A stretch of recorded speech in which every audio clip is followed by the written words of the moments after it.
startup ecosystem, what the idea is that you have to learn how to pitch your idea clearly and concisely. And once you learn how to do that, then you can bring in all the stakeholders and you can get into programs that'll help you and train you on how to build it.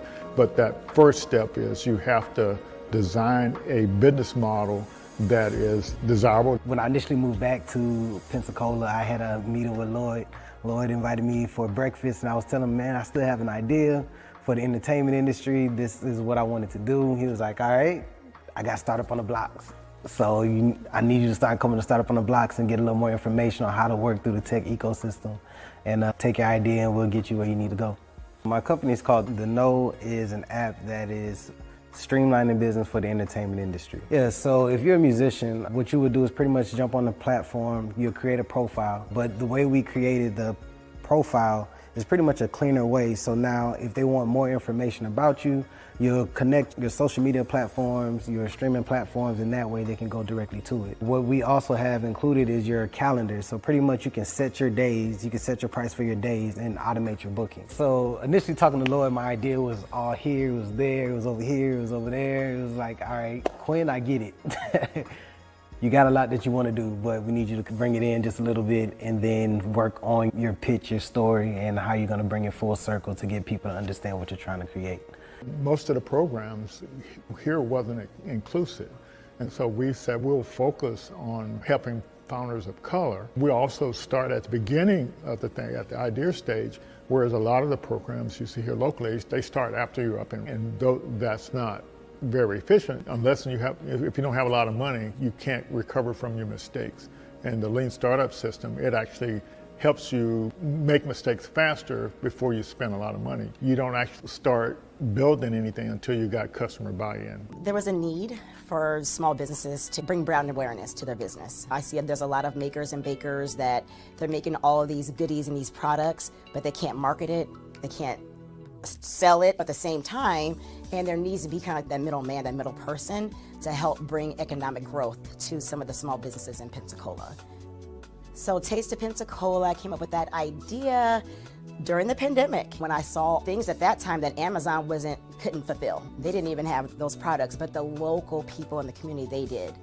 And so there was a ton of people coming out saying, hey, I make masks. I'm like, wow, this is amazing. All the local people here that are just as talented that can actually make those products. And so I wanted to kind of showcase who they were. So with Taste of Pensacola, our income streams, we have several of them. We have the corporate America, we do corporate gifting, just regular consumers, different Pensacola natives that don't live here that want to purchase our boxes, like a taste of weddings, distribution. So we also do bulk sales. So for a private airline, if they want some local snacks and goodies on their passenger flights, they will come to Taste of Pensacola and we will source their vendors here locally. And we'll give a small business owner an opportunity to have reoccurring monthly sales. I've always had a really big vision for Taste of Pensacola. I knew that it could go beyond just local. I know that maybe other communities could possibly use the same platform that I'm trying to build. And I always have these big visions, but I never know how to even get there. Where do I start? I know it's more than, there's a lot of technical things behind it. I know there's a lot of research, but that connection, I never had it until, thankfully, I met and was introduced to Startups on the Blocks and was able to just learn more about how to grow it in terms of data. Things I just never thought about, framework, words like traction. There's a lot of things that I just did not know about and language that I need to know in order to get funding for my business. There's just a lot that I didn't know. I would go to the stores and look online. They didn't have a wide variety of natural hair products about 8 years ago.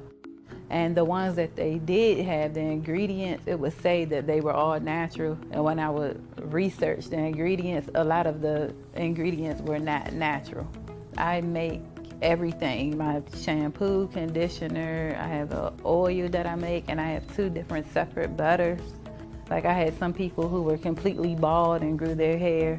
It's about giving women their confidence back in their hair. I have this salon and then I have a second salon, and I have my products in about 5 beauty supply stores. So I need a manufacturer to keep up with the demand at this point. Startup on the Blocks has helped my business grow, send me to different people. I'm able to do different pitch competitions to apply for grants in the community for small businesses. Lloyd's a really good person to connect with. He has a lot of resources here in the community that can help small businesses grow. If you have a product out there and you're trying to go big time, he's the person that you would want to meet with. So it's really important to have some type of support because 9 times out of 10, most founders start out on their own. And to have somebody that has an idea of how the ecosystem works and is able to tap into other resources and bring back to the community, and that pretty much has encountered some of the roadblocks or going through the same roadblocks that we're currently going through and understands where you're at, your culture and how you respond to things, is a big help because you don't really have too many people that have access to what we have access to here in the community. And a lot of people believe that you have to leave and go to bigger cities to do the things that we're doing here. But I mean, it's one thing to have exposure, but you have to actually know it's here in the community in order to take advantage of the resources. So I get approached and I talk to friends all the time that wants to either start an idea or hear that I'm actually doing the app and wants to know more information about how are you doing it or what's the process, what's the path. I'm like, man, we have somebody here, Startup on the Blocks, Lloyd Richard. And Lloyd is here, he's a great resource to the community and to founders that's trying to learn the ecosystem. So join Startup on the Blocks.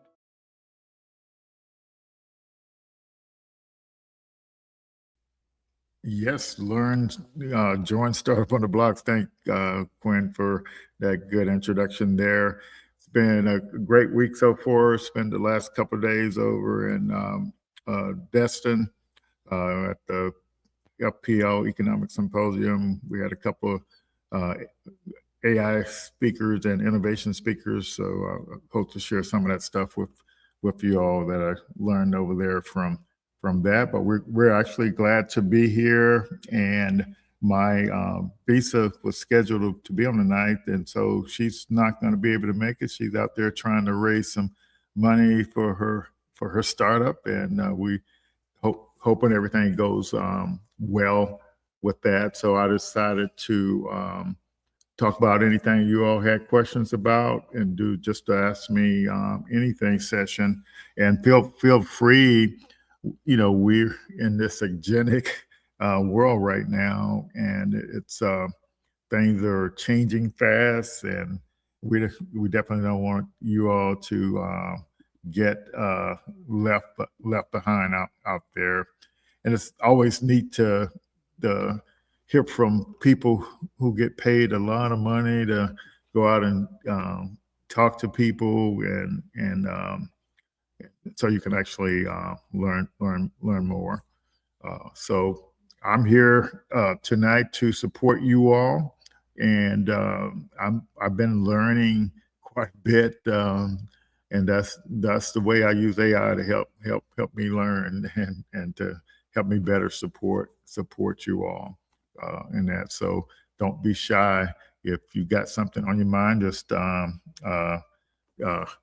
the chat. Yes. So Sam, yeah, Destin is amazing. We're out in Baytown Wharf, and yeah, so it was decent weather over there, right on the Gulf there. Yep. So it's definitely excellent place to visit. Yeah. So over the last few weeks, we've been leaning heavy on all the AI stuff to kind of, leverage that and kind of using it to help you learn, because when building a startup, you have to, know what's going on in your industry, in your field, and you can leverage the AI and the prompts and stuff to kind of make sure you're on the right track. And for me, I always check myself. I have the AI reflect back to me on what I've been prompting about and how can I improve it, and and it's got a chance to share a lot of that over at the conference. So let's get the ball rolling here.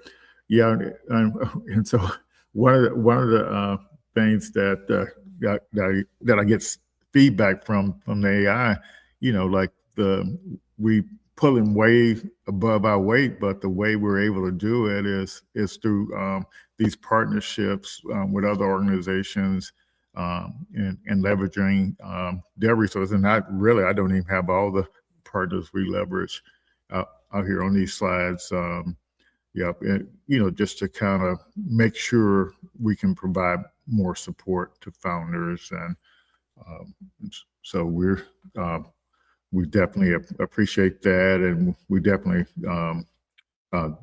a lot of these folks here, they sponsor our Innovation Summit that we have coming up next month. And I'll have the registration out there for you all soon on that.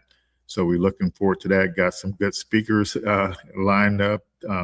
So it should be as exciting as it was last year, and even more exciting. But we definitely want you to make sure you're using AI the right way to kind of build your business. And we have, I think you all may remember, we had Dr. Bell on, and she's not going to be able to make it in person, but she will be online. And when she was on last year, she said the year before her company did really well, approaching the $1 million stuff. I don't know what she did last year, but she's all over the world just helping students do better on the SAT and ACT. And so she took my advice after we were talking after the show, and she's got AI agents, and she's like on the ball now, expanding. So she's going to come and share how she leveraged AI to kind of continue to grow her business. So another thing that the AI, and prompting has helped me with is to kind of understand, how we're different, than a lot of other organizations in the area. And so there are a lot of programs out there, but we focus on making sure you as a founder understand and know the process for building a startup. And so, and that is critical. You may not think it's critical, but there is a method to the madness. And as soon as you take time to realize that and understand that, you'll see the traction you'll get and to help your startup grow. Or if you got an existing business out there and you're making money, but it's not scaling as fast as you want, you can still use these same approaches to start scaling out your business. But there is a method to the madness, and that's what you have to realize. I tell people all the time, my career was spent developing technology that, and use cases that had never been done before, spending millions of dollars, but that never fazed us as researchers because we had a step-by-step process that we followed. And it's the same thing when you're building a startup. You have to know this startup process, but the thing that you also have to remember is the economy is changing, has changed, and if you're still trying to do something based on what somebody told you 10 years ago, 5 years ago, that the economy has changed. And so the process is still the same, but you have to know how based on the economy, that we're in. And so that's why we use the Lean Stack platform, because it's a formal process for building and growing a startup. And so it's good for corporations making millions of dollars. And I had this discussion earlier this week. I was in a meeting, and I got this a lot from founders as well. When people think of startups, and there is a difference between a startup founder and just a traditional entrepreneur. Startup founder is trying to build a scalable system, designing new business models, And so that's really the big difference. And there's a whole ecosystem out there to support that founder, but they need to be solving a big problem um, that's out there. And so I was on this meeting, and the folks, I was showing them the lean stack process, and they said it doesn't work for something that you have to sell to the government, or are you doing stuff that had never been done before? And I've said this methodology is almost analogous to what we did working, research, and every projects I had, the ideas I had, even working for the government, I had to go pitch them to raise money to do it. And so whoever's putting up the bill, that's the customer. It doesn't matter what the product is. The process works whether you're doing a mom and pop store, it works whether you're doing a franchise, it works if you're doing an event. The process actually works. And that's what you have to remember. People come up with all these excuses of why what they're doing is unique and different than everything else, but that's not there is a process. And so that's why we're here, to make you aware of the process, give you access to the material, the training platform that has the processes in it. But the key thing in all of this is you have to pitch your business model, because that's how you get the help you need to build something that's never been built before. And so, and that's what the ecosystem is all about. But the ecosystem only speaks the language of the Lean Canvas. And so if you're out there speaking some other language, are not talking in that language, you're dead in the water. So you have to get savvy on how to talk about your business, and that's what we're here for. Yeah, and it's just an evolution through a bunch of different phases, a lot of different ways to look at it. The startup science thing, yeah, you all should have access to that. They keep upgrading it, and it's got a bunch of resources in there. It's got free perks in there for startups. It's got listing of grants and stuff in there. It's got tools in there to help you with your business, and it's got training for all different phases and parts of your business. And most of y'all should already have access to the Lean Stack program. It's got the milestone approach, trying to reach these different fit milestones. But it's the one that is the foundation for building a business. And so we pretty much automated the process for it's the first thing you can do with us is with our Founder Insight program. We give you a prompt to simulate the whole process, so you can understand what the process is, and then you can run that prompt, and it simulates what it takes for your idea. At first it talks about all the stakeholders in the industry your product is in, and finds which develops business models based on the best ways to make money in that, and then it generates this big idea lean canvas. Then it generates the canvas for each customer segment. Then it does the desirability stress test, and it does a viability test based on how big the market is, and the feasibility stress test, this demand validation over here, and it even does the marketing. So that's a really neat tool, and I will be turning that into an AI agent, so we can make that available to folks as well. But then what we do is we take the results of that prompt and put it over in a notebook LM, and then just analyze what the AI generated. And I will tell you, folks that actually go through the program, they're saying especially on this demand validation over here, where you go out and do the interviewing, doing problem discovery, that it's literally um, tracking pretty well.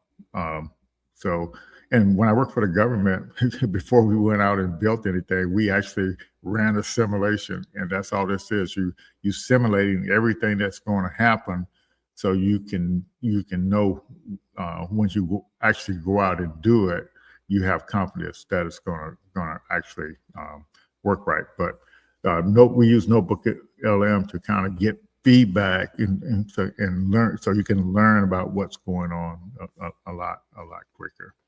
Yeah. So, anybody got any questions about the process for building a startup?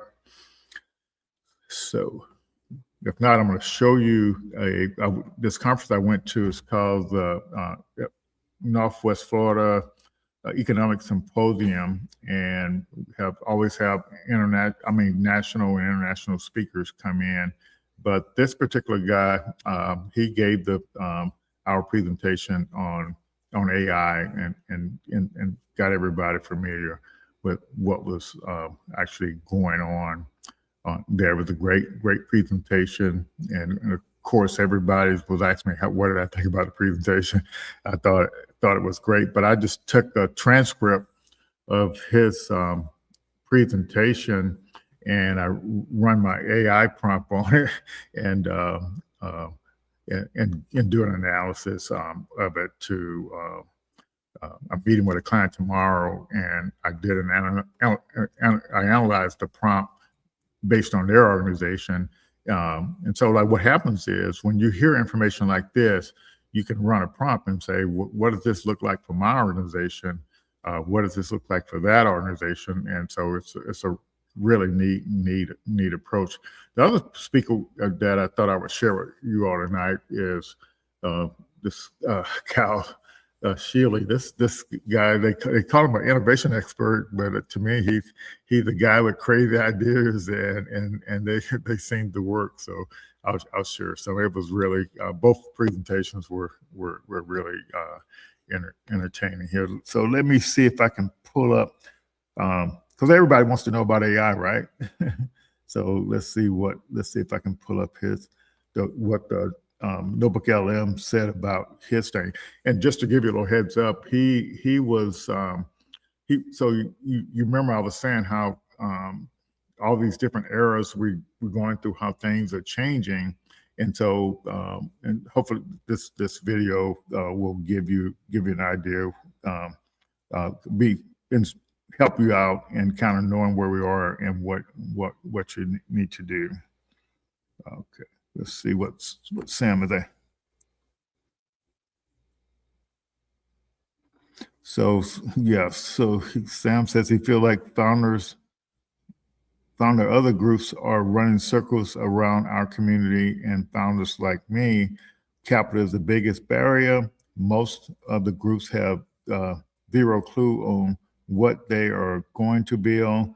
The question, is there early seed funding available through the Kakua Institute? So that's a good question, Sam. So our sponsor that workshops, typically we've been doing little small stuff like $1,000, $2,500, and so we at the end of our during our demo days, we don't give out grants, but we're just a small piece of the thing. And so, and this is a perfect question. The deal is there are a lot of organizations out there that provide funding, but you have to like they have programs that that you have to apply to get in, and then but the problem most of us have is we don't know how to fill out that application and talk about our business, and that's really the thing that holds everybody back. And so until you become aware of all the opportunities that are out there, you can get all the help you need. And so, but you got to know how to talk about your business. And I know you're learning, but you just have to become familiar with the ecosystem to know how to leverage the ecosystem to get the funding you need to move forward. And uh, but the way that we're in this agentic era we're in now, basically what they're saying is you need to demonstrate some traction, um, and actually even start generating revenue based on the fact that all these AI tools are out there, and just to show that that you are solving a problem that's actually needs to be solved. And it's an ongoing question, but I'm telling you, when you look at sites like f6s.com, and that's just one thing. But see, like I tell people, if somebody gives, like, there's a program that they had have a startup on the Gulf Coast, say, so it was only like 10 grand that they give. They don't give it to you, but they pay for any services that you need that up to 10 grand. And so, like, the programs I've been in, like the first major program I got in, they paid it was 25,000 unrestricted. And so, but you had to meet milestones, and I got over $100,000 just by participating in programs. And I've seen people fund their whole startup just by participating in these startup programs. So, but it's just hard for people to see how to leverage the ecosystem. You have to become known in the ecosystem. Sam, I'll tell you point blank, so if I go to New Orleans, do they know about Sam? If I go to Tallahassee, do they know about Sam?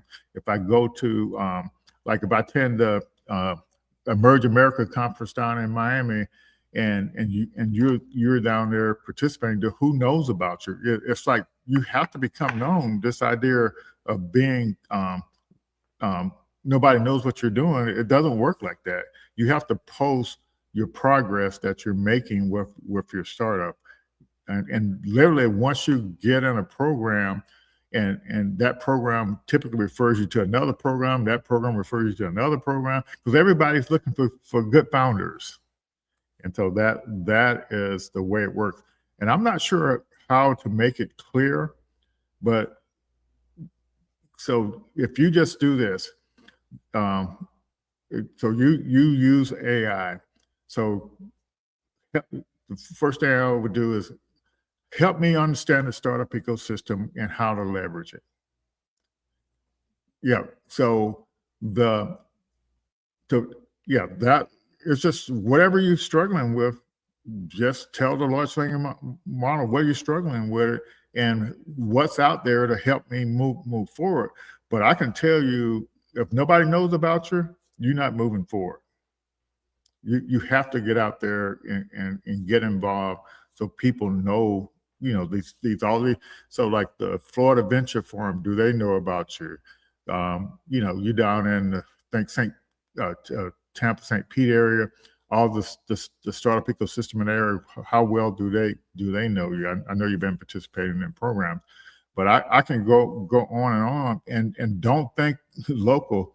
I live, in Pensacola. I participated in programs in Fort Walton Beach, Miami, San Francisco, London, Poland. Yeah, it's like, and with these days, a lot of the programs are not requiring you to be on the program. I participated in San Francisco and London. I only had to go to 2 meetings at the beginning and at the end. So it's like, but it's just all so many different kind of programs. But even the programs are changing because of the new era we're in. So, Sam, do you have a follow-up question on that? And I really appreciate it. And so what our role here at the Kakura Institute is to prepare you for these programs that are out there, but you have to engage and you engage us, say, what are, don't hesitate to reach out, say, I'm struggling with this, or I need help with this. What do you recommend? I'm telling you, I've interviewed between 400 and 500 founders, and every kind of thing you could even think of, and if you don't ask me a question, I can't answer it, and so that's what I want to communicate, because the programs are out there. You have to, and people see, the problem most people have is not being aware of the resources. They're not thinking. So my attitude is, when I'm trying to do something, I know there's help out there to help me do it. So that's my number one, that's my default position. When I work for the federal government at Eglin Air Force Base, I said, any help I need, I know I can get it, because I can leverage all of DOD to help me do what I'm trying to do. And it worked. My average budget was like $40 million a year. And so it works. And the help I needed with my startup, I just, yeah, we're literally our worst enemy, to be honest with you, when it comes to that kind of stuff. So I hope that gives you a start, but just reach out, Sam. Just feel free to call me, or hop in office hours. I'm available on Saturdays from 1 to 3 on Central Time. And I'm generally, I've been keeping believe it or not, I've been keeping my hours open, for founders during the week too. So, so you feel free to reach out. That's what I'm here for, to kind of help founders. All right, I'm going to show this first video about this agentic era we're in right now. Okay. For the last few years, we've all gotten pretty used to AI as this incredible tool for information, right? It summarizes things, it does our research, it creates content. But here's the thing. We're on the brink of something totally different. A fundamental, revolutionary shift in what AI is and what it's about to do. Just think about it. How do you use AI today?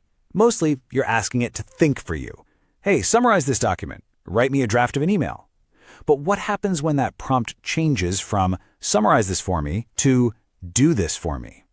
That one little word, do, it changes everything. It's the huge difference between having an assistant and having an agent. And that's what brings us here to what we're calling the agentic era. This is the leap from AI just thinking to AI actually acting. It's where software goes beyond just processing information and starts taking real, autonomous action in the world. So what's at the core of this big word agentic? Well, it's agency. And it's a really simple but incredibly powerful idea. It's the capacity to act, to execute, to just get stuff done. We're finally giving software the power of agency. It's really that simple. Okay, let's put this in perspective. For the last, 40 years, software has pretty much been a system of record. Think about it. Databases, CRMs, spreadsheets, they're all just really elegant ways of storing information and then letting us pull it back out. But now, we're entering the era of the system of action. For the very first time, we have software that can operate on its own. Imagine software that's not just storing sales data, but is actually auditing every single transaction in your business 24/7 without anyone telling it to. That's a system of action. Okay, so this all sounds cool in theory, right? But what does it actually look like in the real world? This is where it gets absolutely wild. Let's take a look at what happens when AI really starts getting stuff done. It leads to this kind of mind-bending new reality, which Sean Kanungo puts perfectly. The most dangerous skill in the world is just coming up with an idea. Why? Because that barrier between having a great idea and actually executing it is just crumbling away. Let's say you have this massive project. I'm talking about identifying, qualifying, and then getting in touch with 1,000 very specific people. For a team of humans, that would take weeks, maybe even months of grinding work. Well, check this out. An AI agent was given pretty much that exact task for a project in Northwest Florida. With a single prompt, it went out and found every single open job in the area. Then it identified 1,000 qualified remote workers from all over the country. Next, it matched them to the best fit jobs. And finally, it drafted personalized emails to all 1,000 of them, all ready to hit send. And I have to say it again, this isn't some far-off sci-fi movie. This is happening like right now. And look, it's not just a one-time thing. This is happening everywhere. We're seeing AI agents create 100 unique, customized presentations just from a conference agenda, or build a fully functional onboarding app, like a Netflix-style app, from a single text prompt, or finding and cataloging 150 perfect TikTok creators for a marketing campaign while you're asleep. The scale of it, the speed, it's just staggering. Do you remember that old music video? I think it was Kelly Rowland, and she was texting someone using Microsoft Excel. It became a whole meme. But years later, she admitted she had no idea what Excel even was. And you know what? That's the whole point. She didn't need to know. The future of technology is exactly like that. You won't have to understand the application. You won't care how it works. You'll just care about the outcome. All right, so if AI can do all this incredible stuff, all this complex work, it really forces us to ask a super important question, right? What's left for us humans to do? When technology can execute perfectly, what makes us different? What makes us valuable? For ages, we've all been told the same thing. Knowledge is power, right? But is that still true when everyone literally has a super genius in their pocket? In this new agentic era, the new power is knowledge. It's boldness. It's the hunger to try new things, to act, to fight against the way things have always been done. And the key to standing out in this new world, the thing that becomes more valuable than anything else, well, it boils down to a single, pretty provocative word. Let's call it the F word. And that word is friction. Yeah, I know. In a world that is obsessed with making everything faster, seamless, on demand, and completely frictionless, the biggest opportunity we have is to intentionally add human friction. Now, I'm not talking about, bad customer service or a clunky website. No, I'm talking about creating meaningful, memorable, even magical experiences that only a human being can deliver. So, as we move forward, there are really only two winning strategies. You've got to pick a side. You can be fast and frictionless. Think Amazon, all about pure efficiency and convenience. Or you can be slow and human. Think about the Four Seasons Hotel, built on craftsmanship and unforgettable experiences. But the place you absolutely cannot be is stuck in the middle. That's the black hole of mediocrity, and it's where businesses go to die. Here's a great example. Imagine a hotel. They offer you a wake-up call, standard stuff. But then they add, hey, if you don't answer, we'll send a security guard to your door just to make sure you're okay. See? That's high friction. It's memorable. It's human. And it proves that the greatest strategy in the world isn't about the tech. It's about deeply, truly caring about other people. Okay, so this is all great, but how do we actually prepare for this? How do we win in this new future? Let me tell you, it's not about making little tweaks here and there. It's about being bold enough to rethink everything from the ground up. Look, a lot of people are scared of this technology, and honestly, that's totally understandable. But the only way to get past that fear is to dive right in. The advice is simple but powerful. Work scared until you become scary. Get so good with these tools that you become the one people are looking to for what's next. To really get into this new mindset, you have to start asking yourself completely absurd questions. Take your company's 5-year plan. Look at it. Now ask yourself, and be serious about it, why can't we do all of this in the next 6 months? The point isn't whether you can or can't. The point is that the question forces you to stop thinking about small improvements and start thinking about total reinvention. Okay, I want to give you a practical exercise you can do, like, today. It's called Start from Zero. Pick just one process in your organization, any process. Now, pretend you're building it from scratch today. First question, what parts would you just eliminate completely? Second, what could you fully automate with AI agents? And third, and this is the most important one, where would you double down and add more humanity, more of that good friction?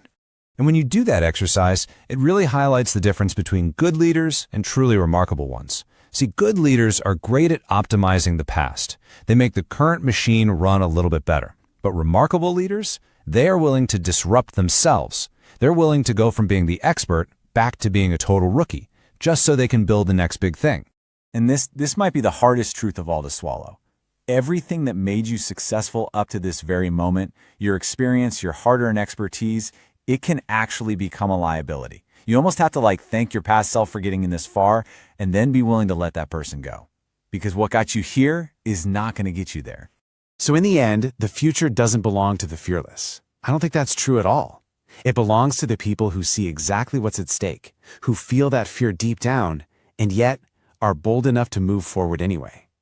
That is the real challenge and the massive opportunity of the agentic era. Cool. Yes. So that talk was really uh, informative yesterday, and there were definitely a lot of questions that the folks have. And so, yeah, thanks, Sam. I see you have a follow-up thing, and you're talking about VC funds that go to Black and other minority founders. Understand this is a major challenge. Um, okay, and so yeah, so I agree with all that. But like, I'm going to show you a chart here in a second, but I need to pull it up. Yeah, and yeah, so I'm trying to think. So the first thing you have to do is literally know where you are, where you are along uh, the milestones that a startup goes through. Where are you? Because when VCs, anybody look at you, they want to know where you are in the startup journey, and what kind of traction you have. And so, depending on where you are, you shouldn't even be talking to VCs, or because it's a waste of time. It's not a waste of time for them to get to know you, but if you're expecting to get money from them at a certain stage, it's literally not going to happen just because you see somebody else doing it. That's maybe because of connections or whatever, but and maybe because of a location. But the bottom line is you shouldn't even be depending on the stage you are, you shouldn't even really even be asking for money, and that's the challenge that most people have. So, like, depending on what stage your startup is at, you go to different people, different places to get help. So, and I may have to find a couple of charts, but I'll start off with this one. I'll share it here. And I love showing this chart once it can get it going. Let's see if it can get it going.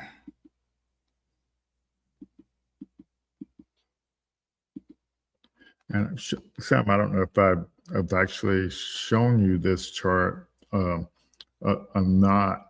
So, when to raise, and so the first accelerator program I was in that literally gave a $25,000 grant. I had just an idea, and no traction, and then I was trying to think. Yeah, so yeah, and most of the programs that I got money from were pre-revenue. So that's kind of what the deal is. But so this chart doesn't show the milestone and that's what I think I need to show. But so when you're talking about VCs, so this is the best time. Yeah, the milestones on the bottom here. I apologize. So you see on, let me get this out of the way.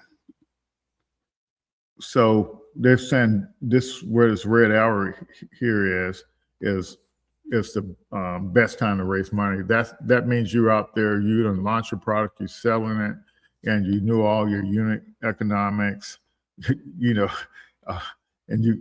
you're growing. So when so that's the best time. So, and it's basically saying when you're down here and don't have a solution yet, it's really not a good time to be trying to raise. I'll be shocked if VCs are giving money, but I know in some cases they might. I wouldn't even be. So I guess all I'm trying to say here, why would you be talking to VCs if you haven't reached like this? Have you reached this problem solution fit milestone? So what that means is you you got evidence to actually show that people actually want to buy what you have, and you've actually went out and offered. You do a demo. You went out and offered what you're building, and you get orders. That's the definition of problem solution fit. You know you're solving a problem that somebody have. And if you're out trying to raise money before that, you're going to have a hard time. And so what my suggestion is the ecosystem. So like this is the profit curve here, and all of this area below zero here, that's when you should be leveraging the startup ecosystem for funding, for help, for partnerships that you don't have to spend as much money. And so the ecosystem will help you get to this product market fit, and it actually will help you grow. But you just have to realize that it will, and stop looking in all the wrong places. All my whole startup career, I heard everything you were saying, and I saw everything you were saying, and I saw it was real. But I focused on the programs that matched what I was building, and so that's what my approach was, and that's really what you have to do. And even the first accelerator program I was in, that what we learned was you do product based growth, not funded venture funded growth, But see, I'm not sure what money you're trying to raise or what resources that you need to get to the next step. But if you sit down and explain to me what you're trying to do, I'll definitely be glad to point you in the right direction to kind of move forward. Yeah. So let's see what you're saying here.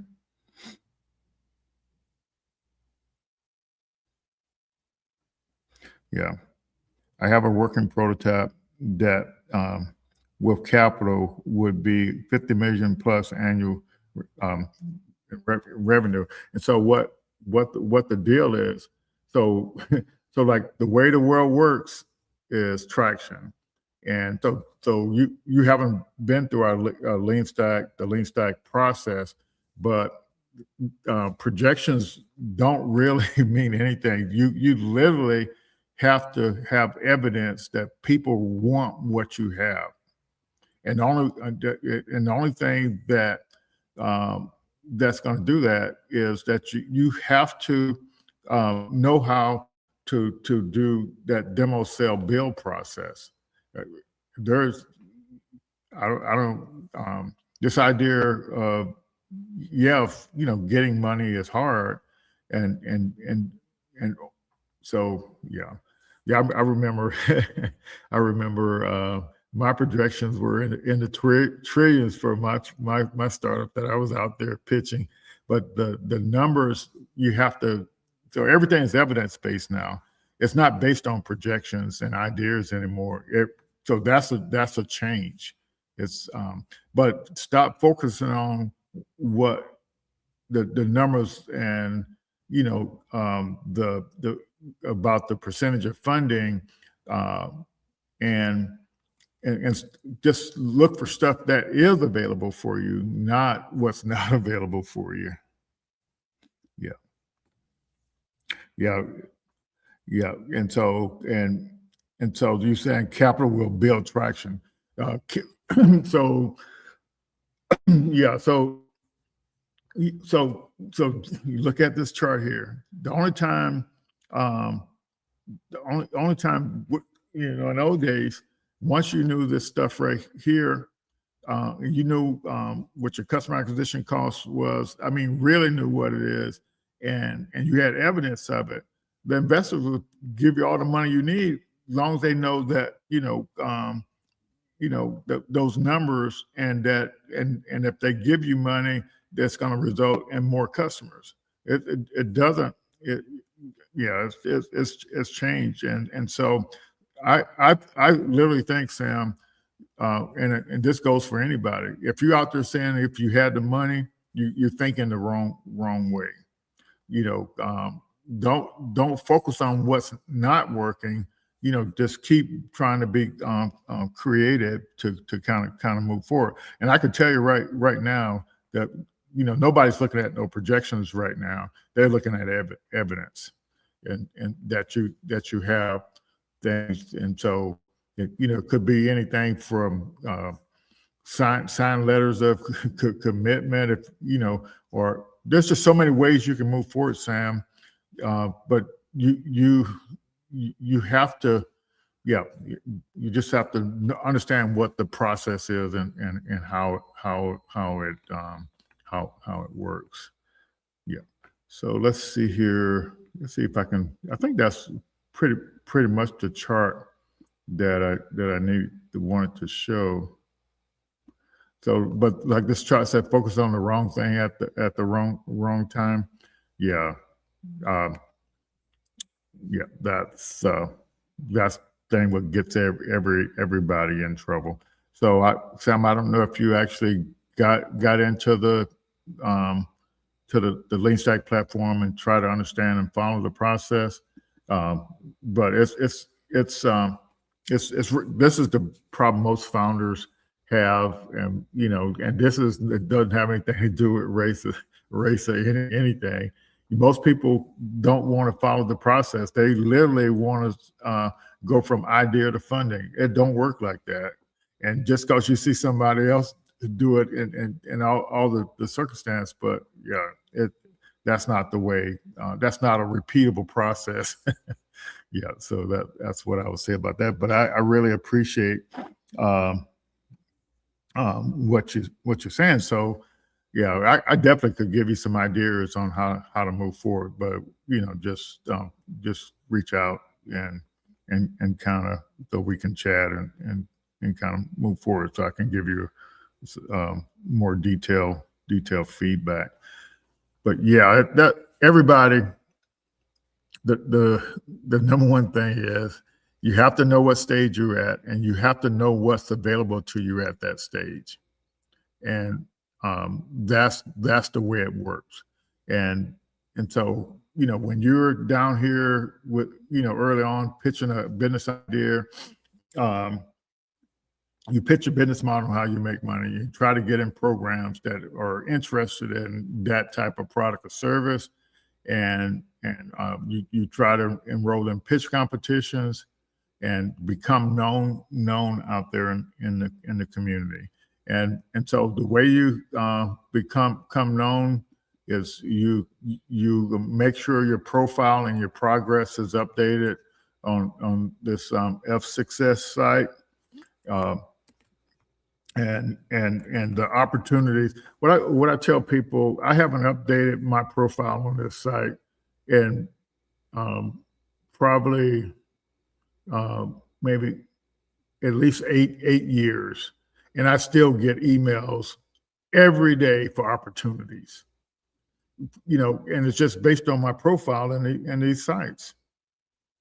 But you have 14,000 accelerator programs, and there's just so much stuff going on. As Tony said,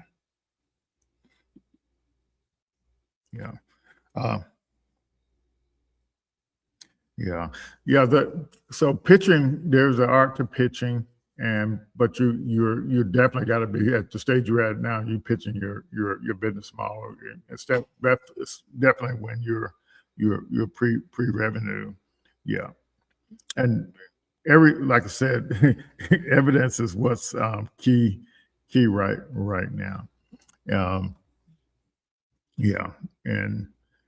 And so, like I was talking about Dr. Bell earlier, her company is making money, And she literally said she was winning all these pitch competitions, but she said the reason why she entered these pitch competitions because the average person she talked to about her business, they didn't understand her business. So she started entering pitch competitions so she can get feedback on how to pitch what she's doing, and she's literally people, the judges in those competitions liked her idea so much.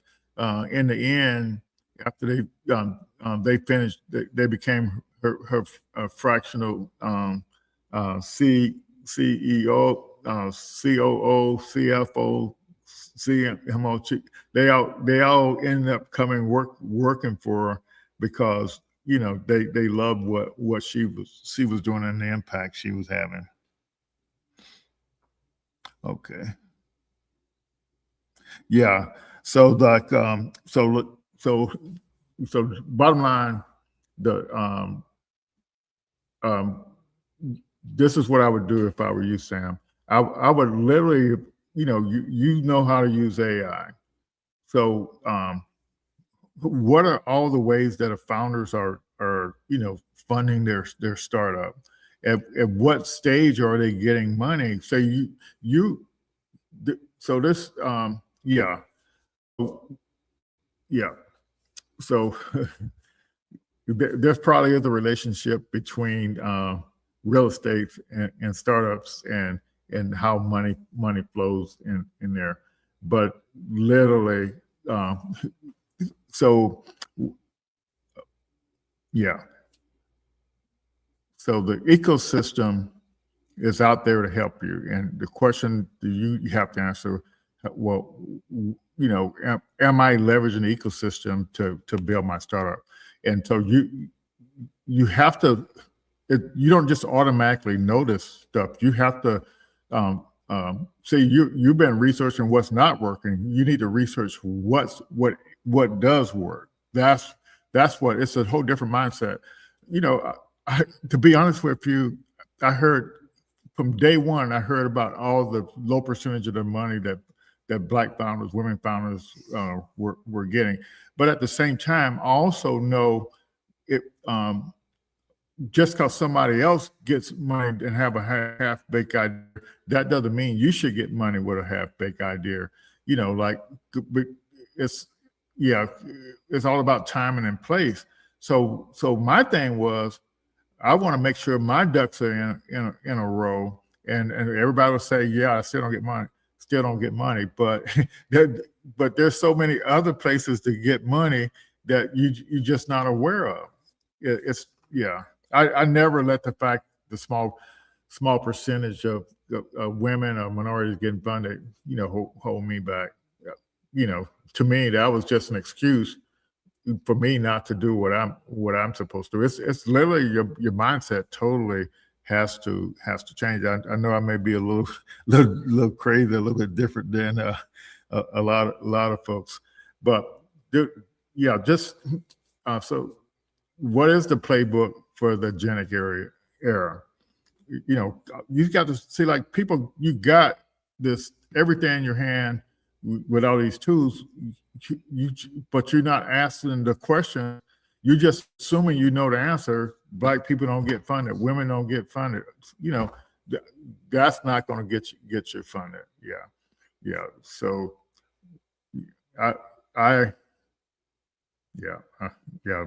my attitude is totally different. I always expect something good to happen, and for the most part of my life, something always good did happen. Bad things have happened, but it's a mindset. I wanted to share one more guy with you all before we get off here. This is really crazy, right here. The patron saying the crazy ideas. I'm going to show you, this guy's about innovation, and you talk about crazy and far out. This was crazy, and so So I think it's kind of timely, just so I'll go ahead and find the video and show it. But this guy had everybody laughing today. Let's see. And don't get discouraged. Anybody out there, just like I said, you wanna yeah. So there are programs out there, and you just gotta understand where those programs. You ever have one of are. those ideas? You know, the kind that's so out there, so wild, you just kind of laugh and push it away before you even give it a shot? Well, today we're going to dig into a talk from Kyle Sheely all about why those crazy ideas, they might just be the most important ones you'll ever have. And that's really the heart of the problem, isn't it? From the time we're little, the world kind of conditions us to be realistic. But what if that constant pressure to be reasonable is the very thing that makes us abandon our most brilliant, game-changing thoughts? All right, let's jump right in with the story. It all starts back in high school. Kyle needed to make some money, but a normal job just wasn't going to work with his schedule. So he had this kind of crazy idea to start a business right there, on campus. So what did he do? He started designing the silliest t-shirts he could possibly think of and sold them to his friends from the trunk of his car in the school parking lot. And it was his first big lesson, really. A simple, maybe even kind of dumb idea could actually work. He was learning business on the fly, and things were going great, right up until he graduated and his entire customer base vanished overnight.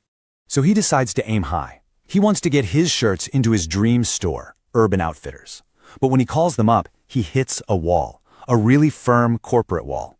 They told him no calls unless you have a specific contact, and absolutely no unsolicited packages. For most people, right, that's where the story ends. But instead of just giving up, he got creative.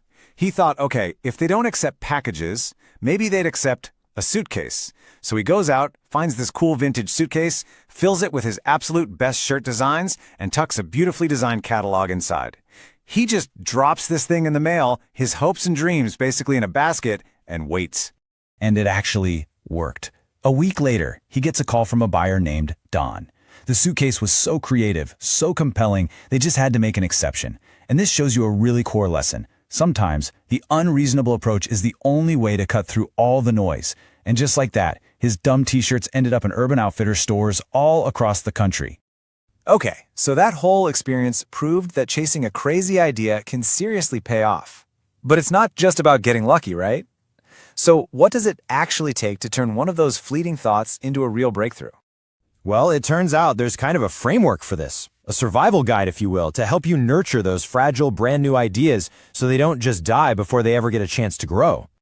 Here's the key thing to remember. Ideas are not self-sufficient. They're actually really fragile, and they need a very specific environment and the right support systems just to survive, let alone thrive. So let's break down exactly what those things are.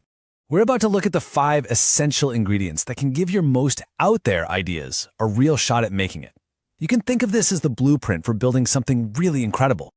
Here they are. Every idea needs a chance, a home, a time and place, a bodyguard, and a crew.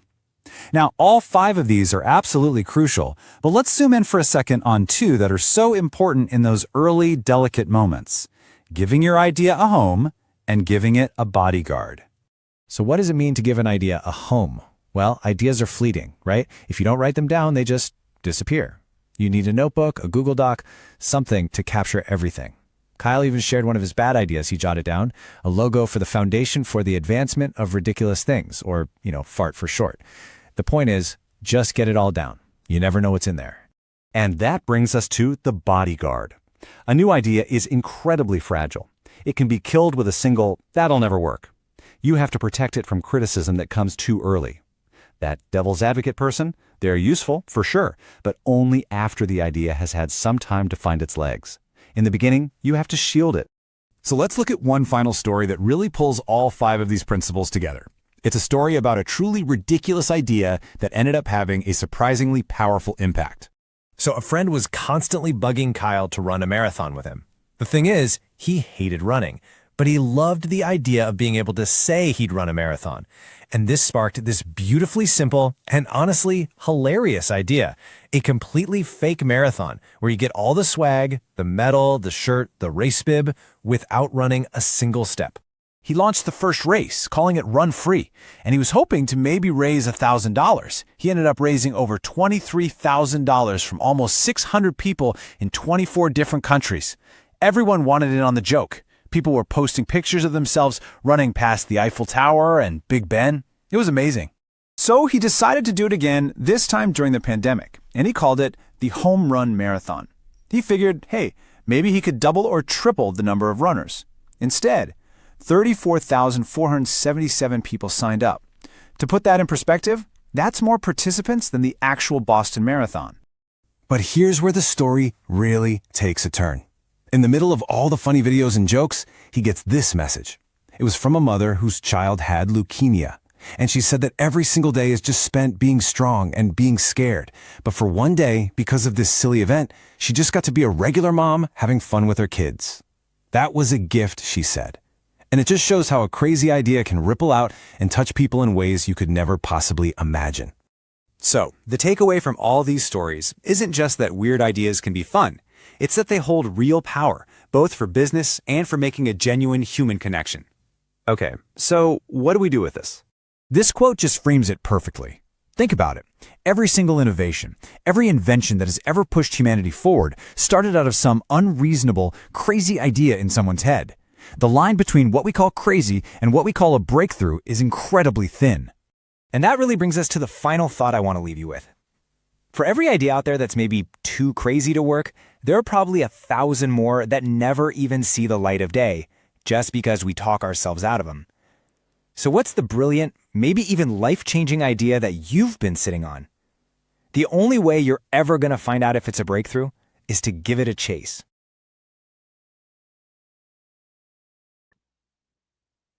Cool. Yes, that was that guy was literally crazy, but it was a lot of fun. So like, yeah, Moni asked a question, and I think it's it's a good question there. So this is so all of us, we all have access to all these AI tools. It's no reason you shouldn't be using it to understand and to learn about the startup ecosystem and how it works. I've been on this here thing every Thursday night since August 13th of 2020. I only missed one Thursday night. And the reason why I was here was because all this money got set aside for Black founders, but I knew there was no way that the Black founders were going to be able to get the money, because if you don't know about the startup ecosystem and how it works, so that's why we call it Startup Founder Best Practices. I'm not here just because I want to be here. I'm here because it is an opportunity, but you have to change your mindset. You literally have to, that's a great question about how often are these opportunities available? There's pitch competitions going on every day. There's all applications always open for this stuff. You just have to learn that there is this stuff out there and you can take advantage of it. But if you don't know it's out there, it's not going to do you any good. In 2020, when George Floyd got killed, before the end of the year, almost $10 billion had got set aside for Black founders. But this money was through programs. And so you had to get in these programs in order to get access to these resources. But if you can't pitch your business model or how you make money with your business idea, you didn't have to already have it built or anything, and you still don't have to already have it built or anything. The whole ecosystem works on what you're building, not what you have. It's what you're building.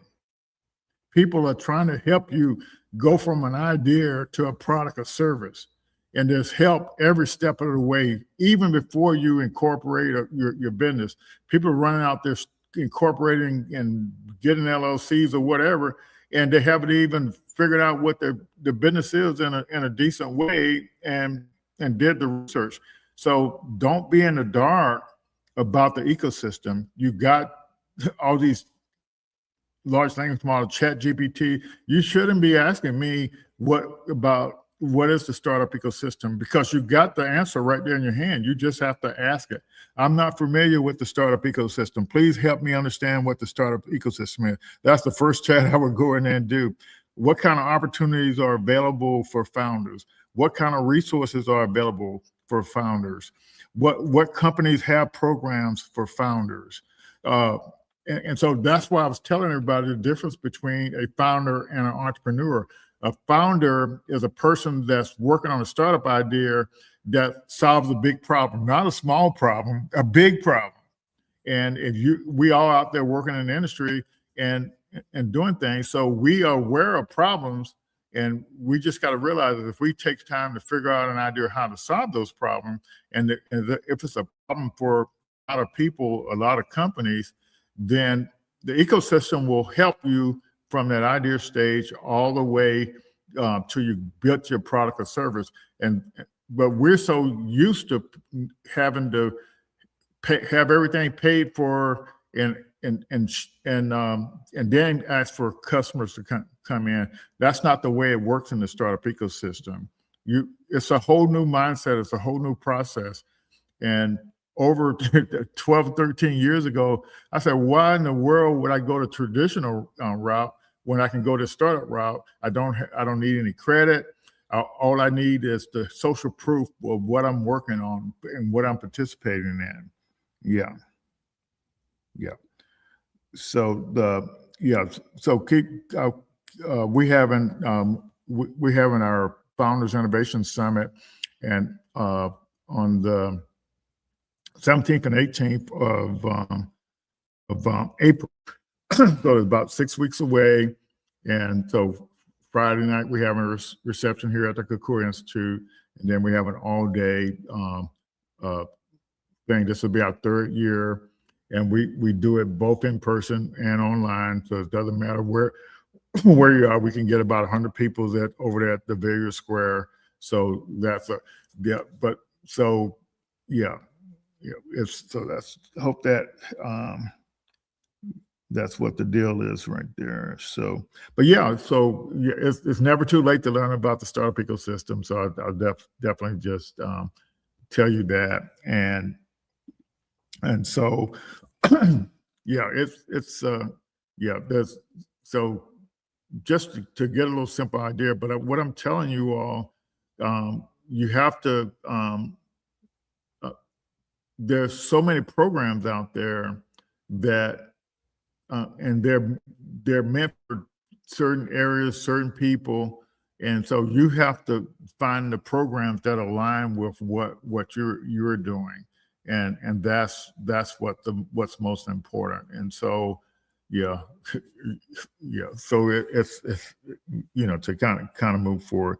But I really appreciate the questions.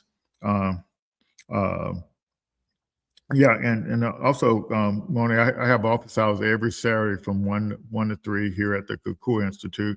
I missed last Saturday because of a funeral, and then we had Black History.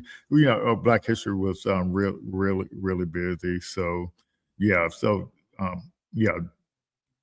the mindset that we need to have is, I want to learn, what it takes to be successful, and I hear people talking about funding, but I get updates every day about all these companies getting funded and stuff. And things have changed. Over half of the money is going to AI companies.